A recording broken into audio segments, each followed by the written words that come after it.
de kichen lahma ode ar vatimon a ben da reia harou hag a skreiz hag skeudenn ar vatimon oa en a rao oa staret a pobian ar mous ar zout a vortolodet a jourje evit e savetea gant a c'hoad, quoi. Ben na fin oa meuzet hag a taom a skeud ar vatimon e ti Jean-Yves Guyard no yann a zo terem da Notre David ne skrivet a verse a vazad ne skonte din an istor me rave. A bremañ, gwerzh pincé santez varta. C'hoar vezet eveas da bloueskat e 1901, kontar a deom Didier David, ar vatimon ouarn en driv, o skei ouz a c'herek, a c'hanojoù savetaj, a bag an daou besketer beuzet. Amazit beteg teven meur e kleder e vel ur c'hoaz e kornanti en delven koat. Santez a vatimon a oa deud d'an naod da busur korf ar mous bihan. Santez varta.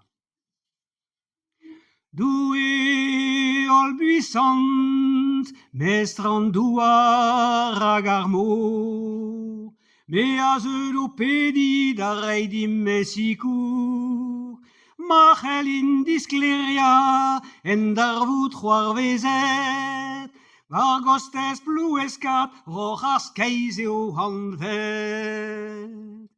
N'an eiz a viz meurs, me an boar e merket. En tergoen gweleten en drivelien freuzet. Don da red an douar a ben var bloueskat. Den em steki eno gant kargaman fosfat. Neuze e oa gwelet oa Saint-Marthe ez bourdel, vatimon ouar na bevar c'hantonel, e pen an en abaou e nebeut dervechou, vin mont ar Martinik, chach kargaman d'eno. Dan deise a viz meurs, me an boag an avel a greskas, oa deud an deiz varno e an toz denez vaz. O velet am douar gant laouen e digez, e sellen douzennan daouz ma do doa enkrez.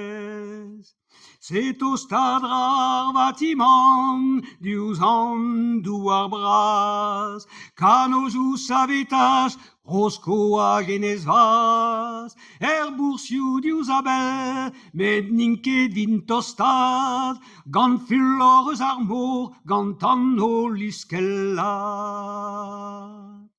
Setu c'henem steki e touez ar c'herrek kriz, chom e psikour anez o vije bediskiz, daou besket diaouan mor braz o gwelet, en un tom kanot bihan a zaouzek troadat he. Korfar mous bihan, dan dervese oe kavet, santez ar vatimon debusur zo deuet, hag ar kuzet in bet en un ti bruden mat, da c'hortoz be a beziet e beret ploueskat. Oh, assemblez, oh, oh, oh, oh, oh, oh,